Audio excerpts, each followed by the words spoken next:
First topic area vector. First topic is area vector. तो बच्चों area तो आप सभी जानते हैं, बहुत सारे एरिया के लिए फॉर्मूले भी आपने पढ़े हैं। तो यदि ये एक स्क्वायर शेप में है तो इसके लिए एरिया आप जानते हो, यदि ये एल है और ये भी एल होगा तो इसका एरिया आप जानते हो एल स्क्वायर होगा। ए से डिनोट करते हैं तो that will be L square. और यदि ऐसे एक रेक्टेंगुलर शेप में है तो इसका एरिया भी आपने पढ़ा होगा, इसके एरिया के लिए फॉर्मूला आपने पढ़ा होगा एल इंटू बी। और यदि कोई सर्कुलर फॉर्म में है और सर्कुलर फॉर्म में कोई बॉडी है, कोई ऑब्जेक्ट है, तो उसका एरिया यदि रेडियस इसका आर है तो आप जानते हो area equals pi into R into. तो इस तरह से बहुत सारे एरिया आपने अभी तक कैलकुलेट किए होंगे। तो अब आज हम पढ़ने वाले हैं नई फिजिकल क्वांटिटी एरिया वेक्टर। जैसा कि नाम से यहाँ पता चल रहा होगा कि एरिया वेक्टर, और वेक्टर की क्या पहचान होती है, मैग्नीट्यूड के साथ साथ डायरेक्शन भी होता है। तो यहाँ पर जो भी आप यहाँ शेप देख रहे हो, यदि इसके साथ मैं एक डायरेक्शन अटैच कर दूं तो डायरेक्शन अटैच कैसे करेंगे, जो आपको ये दिख रहा होगा, ये सरफेस दिख रहा होगा, तो इस सरफेस पर नॉर्मल मैं यदि ऐसे एक वेक्टर ड्रॉ कर दूं जो बोर्ड से इस सरफेस से बाहर की तरफ आ रहा होगा, इस पर नॉर्मल रहेगा, इस पर नॉर्मल रहेगा। तो उसको ड्रॉ कैसे करेंगे बच्चों, हम इस तरह से ड्रॉ करेंगे। और दिस इज यूनिट वेक्टर, इसमें डायरेक्शन है, मैग्नीट्यूड इसका 1 है। तो यदि मैं यहाँ इसका जो मैग्नीट्यूड था ये इससे मल्टीप्लाई कर दूं, so that will multiply by this and this will be area vector. So this is the concept of area vector. Similarly, if I put a vector here, unit vector here, और unit vector का direction ये normally, so if I put unit vector in multiply, then this will be area vector. Similarly here, if I put n cap here in multiply, then this will area vector. So this will area vector. So this is area vector. तो जो भी area हम पढ़ते आए हैं उसमें केवल हमें डायरेक्शन अटैच करना, और remember it, direction should be normal to that surface. Remember normal, और unit vector should be normal to that surface. तो मेरे पास कुछ सरफेसेज हैं, ये एक बॉक्स है, तो इसका आपको ये सरफेस दिख रहा होगा। यदि कोई कहेंगे इस पर एरिया वेक्टर कहाँ अटैच होगा, so I have a pen here, so suppose this is unit vector, so this will be the direction of unit vector. Okay, this will be the direction of unit vector, this will be the direction of unit vector perpendicular to this.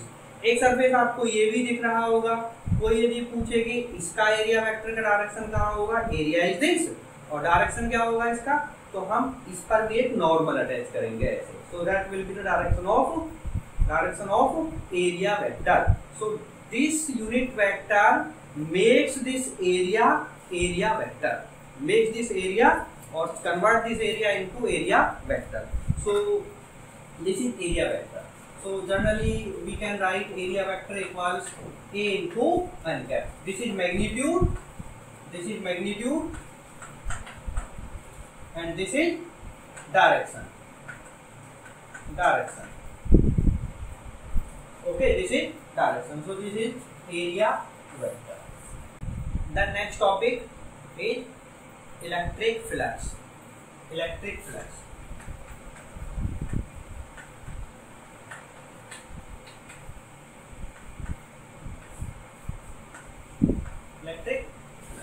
तो electric field तो आप सब जानते ही हैं। Electric field, what is electric field, ये कोई भी charge है अपने सराउंडिंग में, वो एक फील्ड क्रिएट कर देता है। तो उस फील्ड का विजुअलाइजेशन कैसा होता है तो उसको बोल देते हैं इलेक्ट्रिक फील्ड। तो मान लीजिए किसी प्लेस पर ये इलेक्ट्रिक फील्ड है, किसी प्लेस पर ये कुछ इलेक्ट्रिक फील्ड को कैसे रिप्रेजेंट करते हैं, कुछ लाइनों से, और इन्हीं लाइनों को बोल देते हैं electric field lines. So consider this is electric field. तो इस इलेक्ट्रिक फील्ड में एक सरफेस हम प्लेस करते हैं। तो मान लीजिए मैंने एक ये पेपर लिया है, मेरे हाथ में एक पेपर है, और ये सिचुएशन समझिए कि हमारा जो ऊपर रूफ है, सीलिंग है, इसका जो सीलिंग है, सीलिंग से नीचे इलेक्ट्रिक फील्ड आ रहा है, सीलिंग से टॉप से बॉटम की तरफ इलेक्ट्रिक फील्ड आ रहा है, और मैंने उस इलेक्ट्रिक फील्ड में ये हर जगह यहाँ ऐसा फील्ड है जो नीचे की तरफ डायरेक्टेड है। तो मैंने एक सरफेस इसमें रखा, तो कुछ इलेक्ट्रिक फील्ड लाइन इसको क्रॉस करके जाएंगी, और याद रखिए कि इस सरफेस को ऐसे होल्ड किया हुआ है मैंने कि इलेक्ट्रिक फील्ड नॉर्मली है, इस सरफेस के नॉर्मली है। तो उन इलेक्ट्रिक फील्ड लाइंस को हम बोल देंगे इलेक्ट्रिक फ्लक्स। ओके, तो what is electric flux? So the number of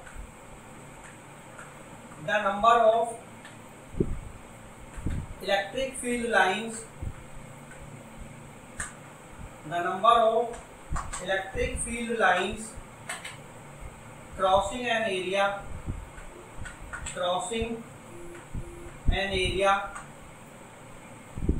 normally, remember it, normally is called electric flux of that surface. It is denoted by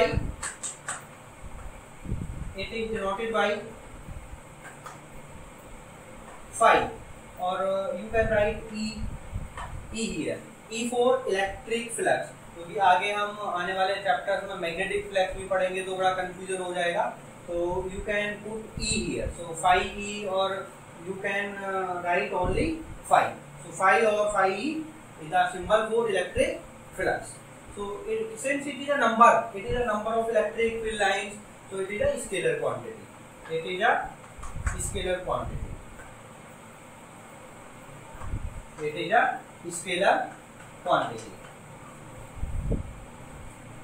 तो अब ये बताइए बच्चों, देखिए मेरे हाथ में ये एक सरफेस है, और इस सरफेस पर इलेक्ट्रिक फील्ड लाइन ऐसे आ रही है नॉर्मली। तो जितना इलेक्ट्रिक फील्ड स्ट्रॉन्ग होगा उतनी फील्ड लाइन क्लोज होंगी एक दूसरे के, और उतना ही यहाँ फ्लक्स ज्यादा होगा। तो पहला फैक्टर क्या होगा कि phi depends on electric field. So larger the number of field lines, larger the electric flux. Next, second depend करेगा इस एरिया पर, इसका एरिया कितना है। If this area is small, then surely flux will be small, or if area is larger, then flux will be larger. So second dependence, phi directly proportional to area. Okay, phi directly proportional to area. And third, अब देखना मैंने इस surface को ऐसे hold किया हुआ है इस तरह से, तो फील्ड लाइन ऐसे आ रही है इस तरह से, और ये थिकनेस इसका इतना कम है कि इसको नेग्लेक्ट कर सकते हैं। तो तब देखना कितनी फील्ड लाइन इसको क्रॉस करके जाएंगी इस एरिया को, नथिंग, कोई इलेक्ट्रिक फील्ड लाइन ऐसे है ही नहीं इस तरह से, क्योंकि इलेक्ट्रिक फील्ड तो इस तरह से आ रहा है। तो यहाँ इसका फ्लक्स कितना रहेगा, 0। तो एक बात और ध्यान रखना कि 0 जब थीटा 0 डिग्री होता है, देखना ये यहाँ एरिया वेक्टर कैसा है, अब नीचे हम देख रहे हैं, नीचे देख रहे हैं कितना फ्लक्स यहाँ आ रहा है। तो एरिया वेक्टर और फील्ड का डायरेक्शन सेम है, तो जब थीटा 0 होता है तो फ्लक्स का वैल्यू होता है मैक्सिमम, फ्लक्स इज मैक्सिमम। और फील्ड लाइन ऐसे है और मैंने ऐसे कर दिया, एरिया वेक्टर का डायरेक्शन ये हुआ तो 90 डिग्री, तो for theta equals 90 degree, theta equals 90 degree, तो फाई ई कितना होगा, मिनिमम होगा, फील्ड लाइन होंगी नहीं, और you can write minimum value is 0, phi E 0। तो ऐसा कौन सा फंक्शन होता है, हम कैसे अटैच करें इसके साथ कि थीटा इक्वल 0 डिग्री के लिए वो मैक्सिमम हो जाए और थीटा इक्वल 90 डिग्री के लिए वो मिनिमम हो जाए। तो इसके लिए क्या करेंगे हम, phi directly proportional to cos of theta, phi directly proportional to cos of theta. तो अब देखना जब 0 डिग्री रहेगा तो कॉस 0 डिग्री के लिए मैक्सिमम, कॉस 0 डिग्री के लिए मैक्सिमम, और जब थीटा का वैल्यू 90 रहेगा तो cos 90 का वैल्यू होता है 0, तो मिनिमम 0 ही हो जाएगा, वो 0 ही होने वाला है। तो इन तीनों को यदि मैं एक साथ लिखूं तो क्या होगा, phi E equals E A cos theta, the these three factors are directly proportional. तो डायरेक्टली प्रोपोर्शनल को मैंने रिमूव करके यहाँ वो कांस्टेंट वगैरह हटा दिया और इसको क्या लिख दिया, equal. So phi equals E A cos theta. And what is theta here? Theta क्या लिया था मैंने? रिमेंबर, एंगल बिटवीन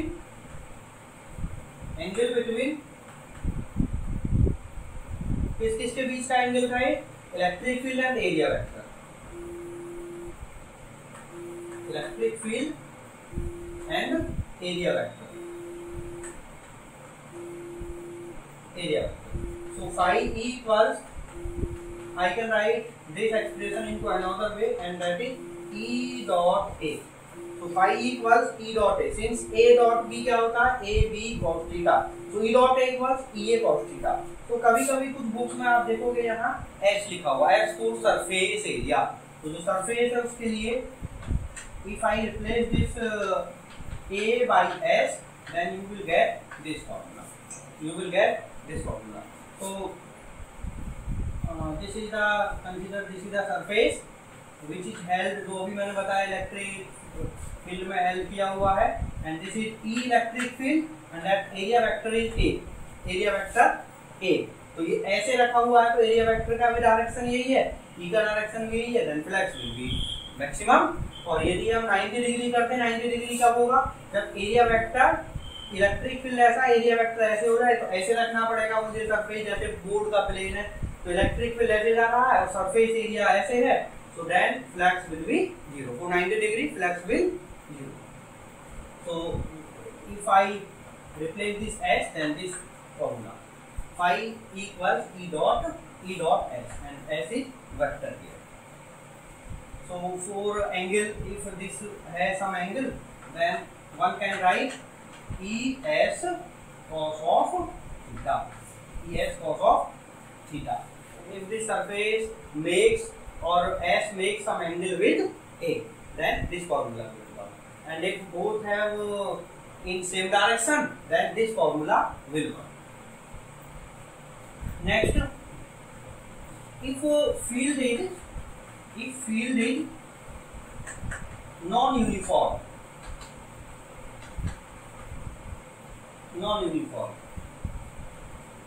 यदि फील्ड का जो वैल्यू है वो नॉन यूनिफॉर्म है, या ये भी कह सकता हूं मैं कि जो सरफेस है वो प्लेन नहीं है, सरफेस एक प्लेनर फॉर्म में नहीं है, कुछ रफ सरफेस है, तो तब क्या फॉर्मूला होगा? तो मान लीजिए if this field is non uniform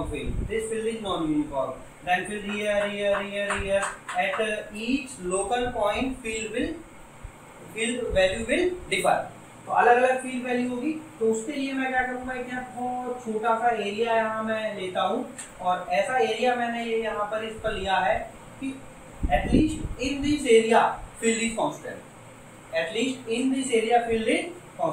So if this is ds and this is electric field, then what will formula? Flux will smaller flux होगा, then I can write phi de. So d phi equals E dot ds. For small surface or ऐसा surface, in this E is constant, then this formula will work. Or you can write phi equals, and you can write in this form integration, differentiation, integration, and E dot d. So this is a flux.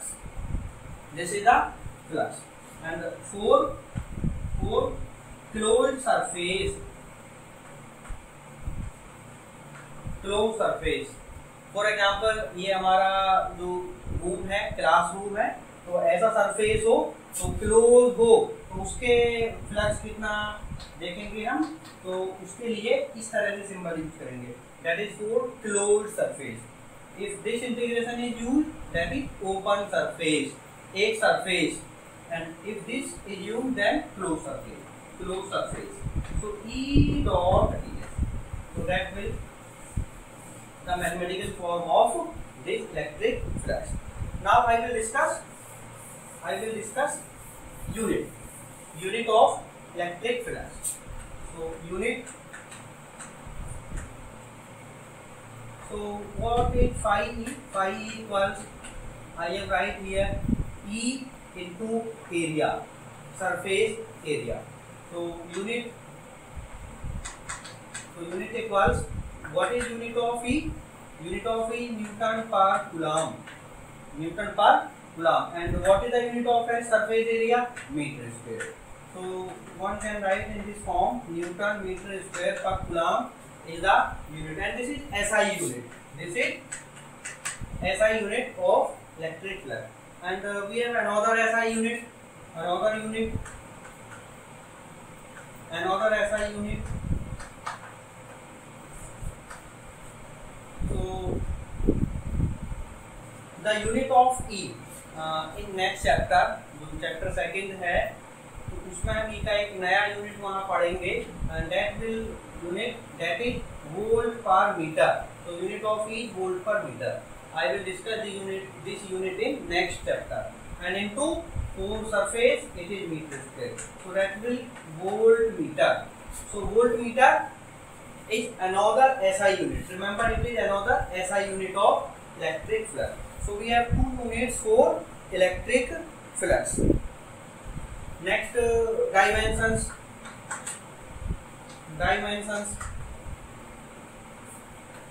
So phi equals ES, and what is E? Electric field is force per unit charge.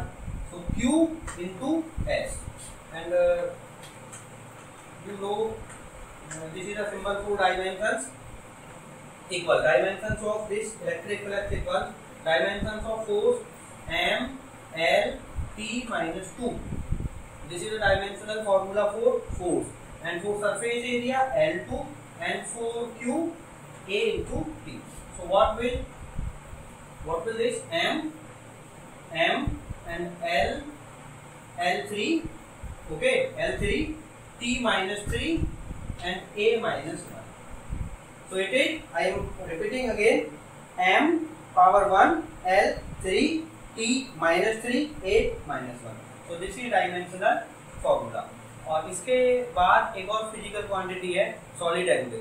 तो solid angle 11th class का topic है, और इस video के description में जाकर वहाँ से आप प्लेन एंगल और सॉलिड एंगल को देख सकते हैं, उनका डेफिनेशन. तो वो आप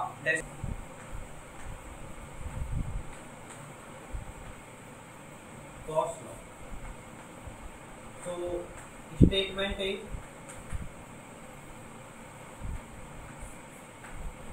स्टेटमेंट से पहले मैं कुछ बता दूं कि हमारे पास एक ये आपको दिख रहा होगा, ये बोतल है, ये क्लोज्ड सरफेस है, इसके अंदर कुछ चार्जेस हैं, और इस सरफेस में जो बोतल का ये सरफेस है, इसमें कुछ चार्जेस को एनक्लोज किया हुआ है. तो इसके अंदर कुछ चार्जेस हैं, और मान लीजिए पॉजिटिव चार्ज है, तो इलेक्ट्रिक फील्ड लाइन इस सरफेस से बाहर आ रही होंगी, तो कुछ इलेक्ट्रिक फ्लक्स होगा, इस सरफेस का कुछ इलेक्ट्रिक फ्लक्स होगा. तो गॉस ने बताया था कि यदि इसके अंदर कुछ चार्ज है तो इसका इलेक्ट्रिक फ्लक्स कितना होगा. So statement is very simple.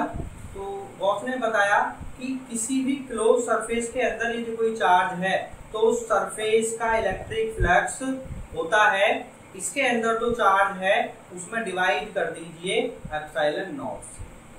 If there is no medium inside this surface, inside this closed surface, so it is very simple statement.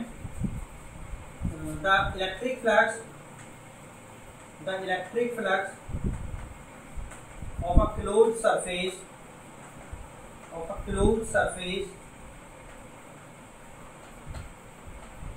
is equal to 1 upon epsilon naught times the charge enclosed by the surface.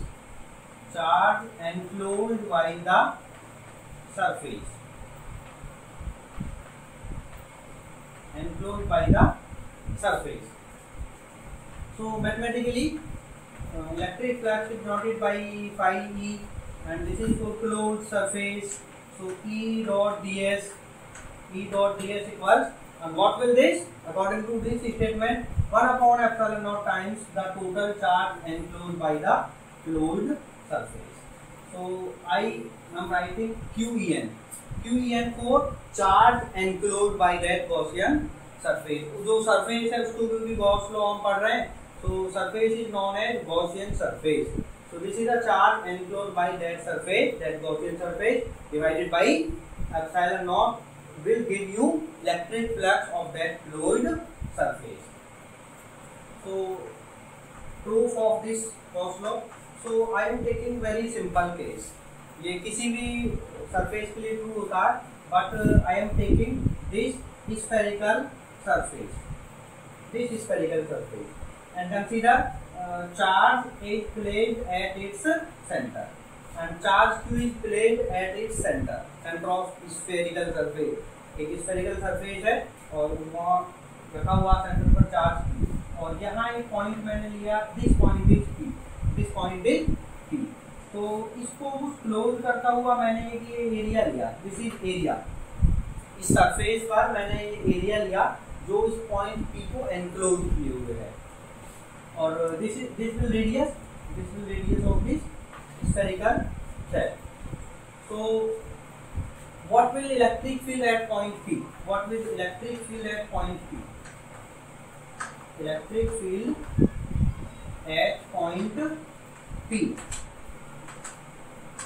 So you know electric field due to a point charge at distance r. So it is given by E equals 1 upon 4 pi epsilon naught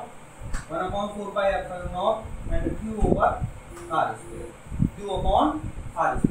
So if this is the surface, then surface area at each point will be directed this, and this point is P, and electric field का direction भी ऐसा ही होगा. So what is the angle between E and ds? So the angle between E and ds is 0 degree. So using this formula for flux, so phi E equals closed integration and E dot ds. और देखिए मैंने इसको इस तरह से इसके each point को यहाँ पर ही ज्वाइन किया, तो यहाँ से भी और यहाँ से भी ऐसे. तो ये जो एंगल यहाँ पर होगा, इस एंगल को हम बोल देते हैं डी ओमेगा.